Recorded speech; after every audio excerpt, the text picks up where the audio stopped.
तरह से आप लोगों का नया सत्र स्टार्ट हो रहा है। जो जो बातें आपको बताई जाएं उनको अपने ऊपर इम्प्लीमेंट करना है, कुछ भी हो जाए।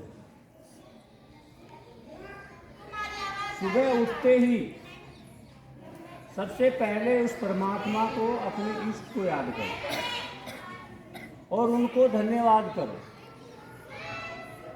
दूसरा काम, जितना भी हमारा पाप कर्म मोर है, जितना भी है, वो सारा का सारा धरती माता बर्दाश्त करती है। चाहे हम मल का त्याग करें, यूरिन डिस्चार्ज करें, हमारा कफ थूकें, कितनी भी गंदगी है, हम किसको देते हैं? धरती माता।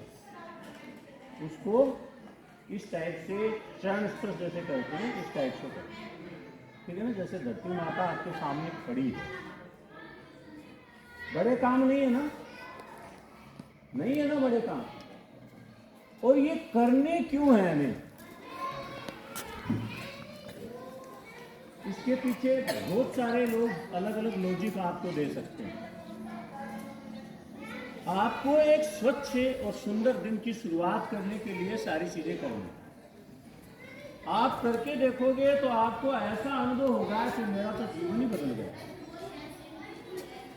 उसके बाद में आराम से सुखासन में बैठ करके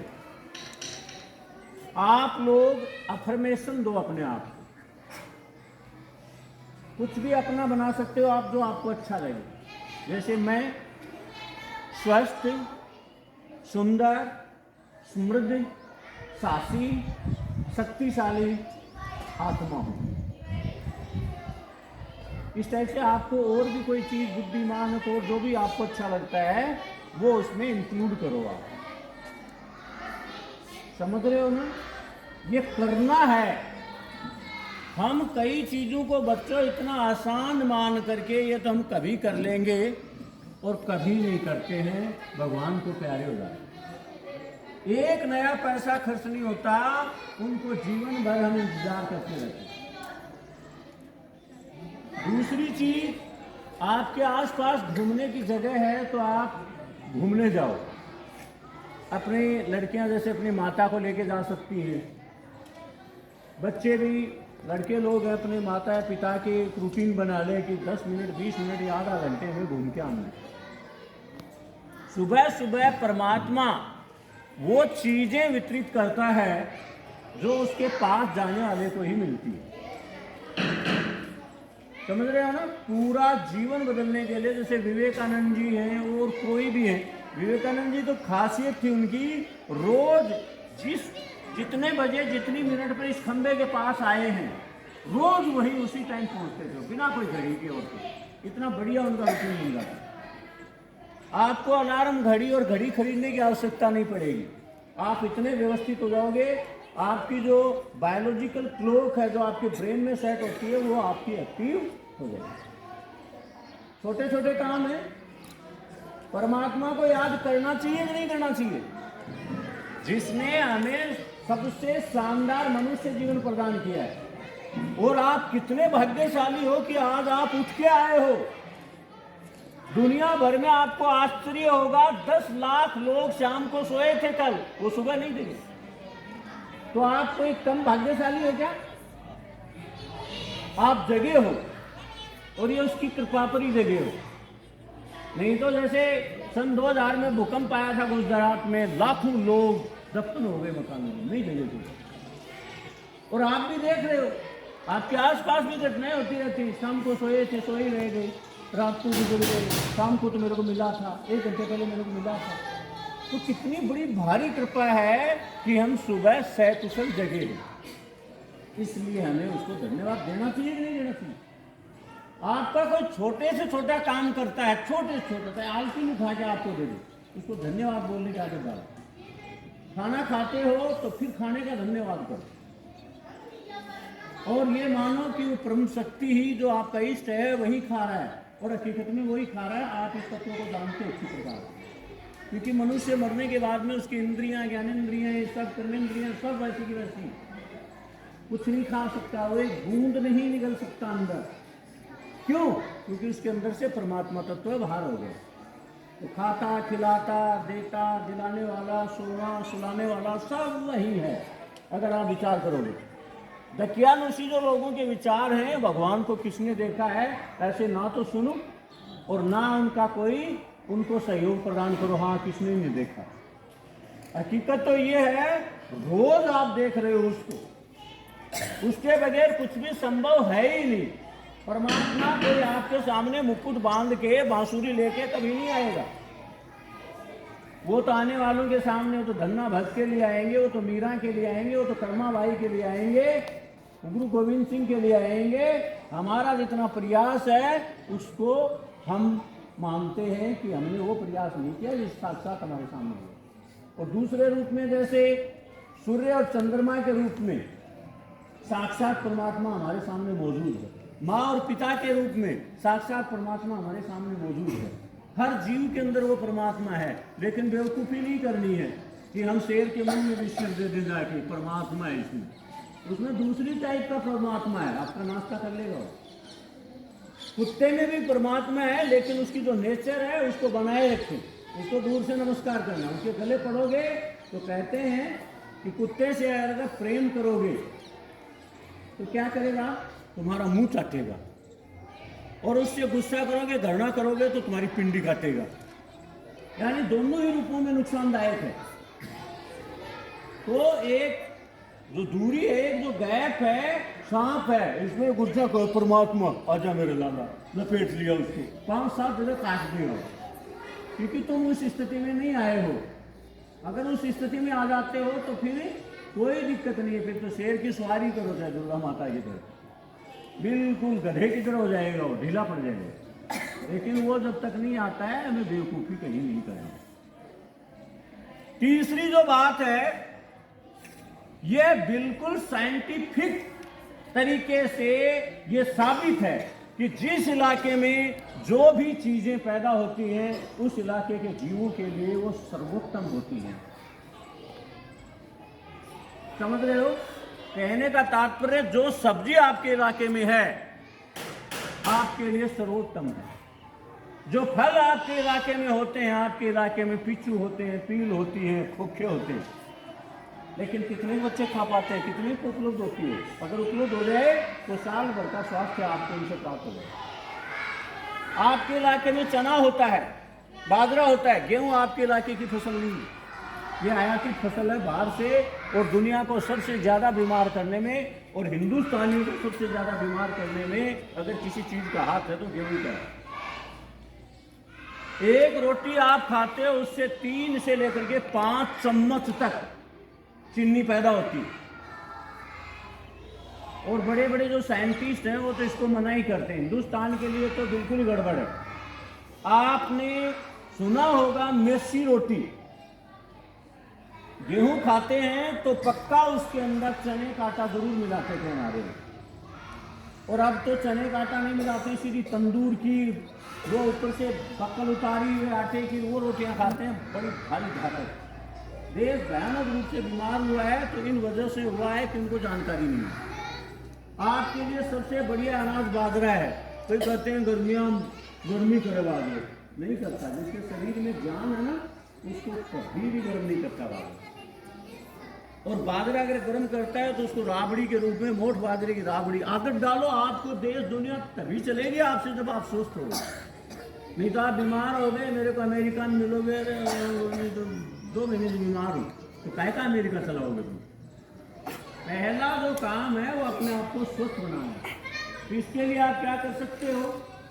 आप 1000 रुपये केजी के बादाम की कोई आवश्यकता नहीं है आपको। आप ये करने पड़ेंगे आपको काम। एक मुट्ठी चने, मिट्टी का छोटा सा जो कुलड़िया होता है हमारा, गोटी मान लो, उसके अंदर शाम को पानी में 1 मुट्ठी चने भिगो दो, सुबह चबा चबा के खाओ।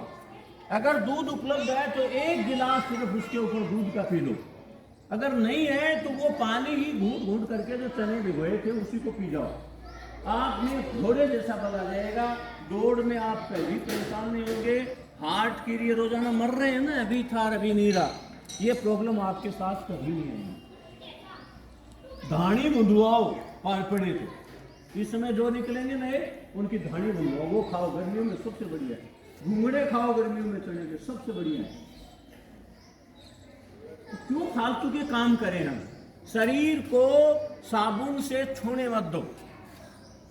ये बहुत खुशबूदार, ये डाव, वो फलाना, वो रिक्सोना, वो लक्स, सितारों का सौंदर्य साबुन हेमा मालिनी दिखा देती, वो हेमा मालिनी लक्स साबुन को टच भी नहीं करती। वो जो कि चने की पिट्ठी काम में लेती है, अभी भी वो हर्बल जो तरीके उन्हीं को अपनाती है, और अब भी वो 70-75 साल की है और 50 की सी लगती है। ये आपको लूटने के लिए, आपसे खरीदारी करवाने के लिए ये हीरो हीरोइन विज्ञापन देते हैं।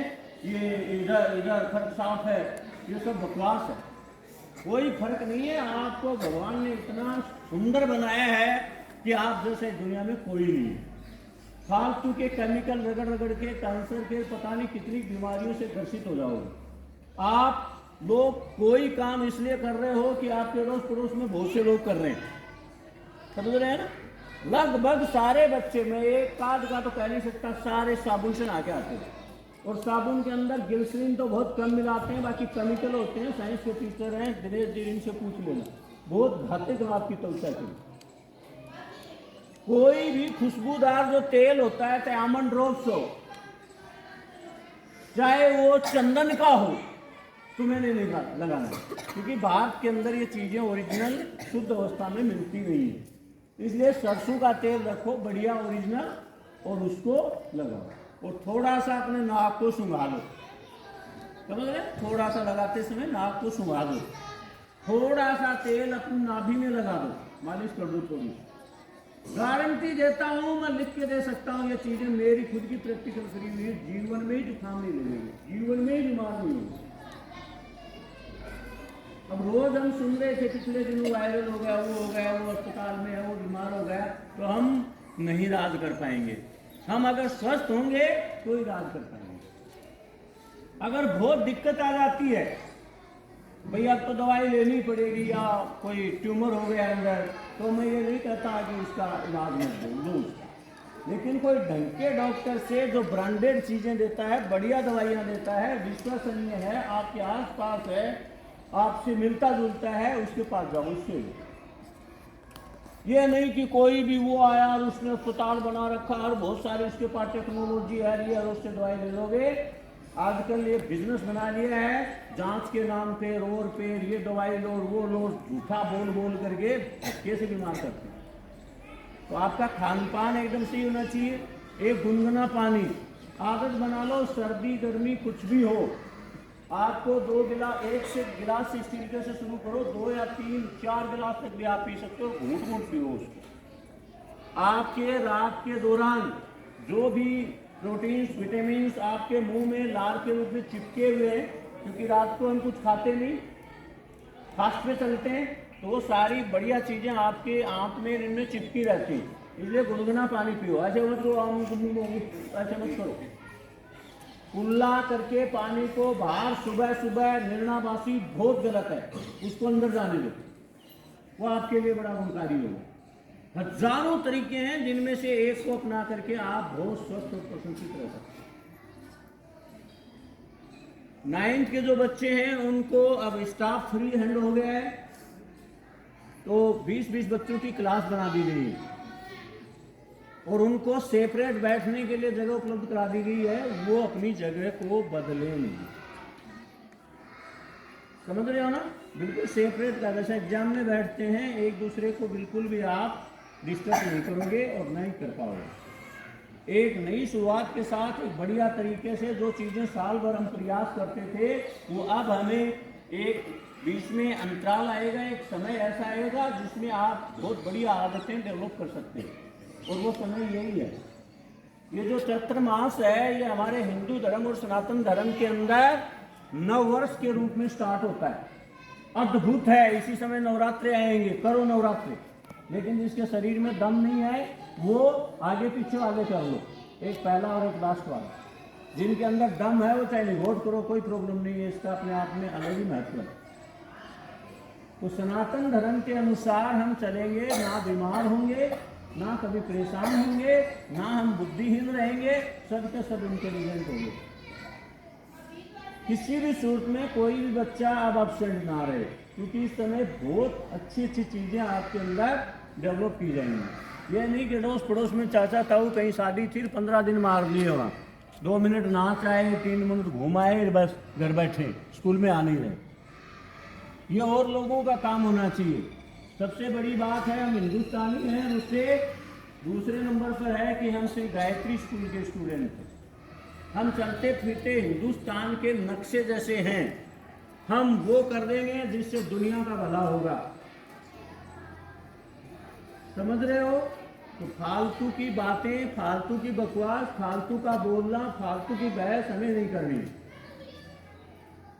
और लिखने का जो आदत है वो सबसे ज़्यादा ज़रूरी है, उसको रोज़ाना इम्प्लीमेंट करें।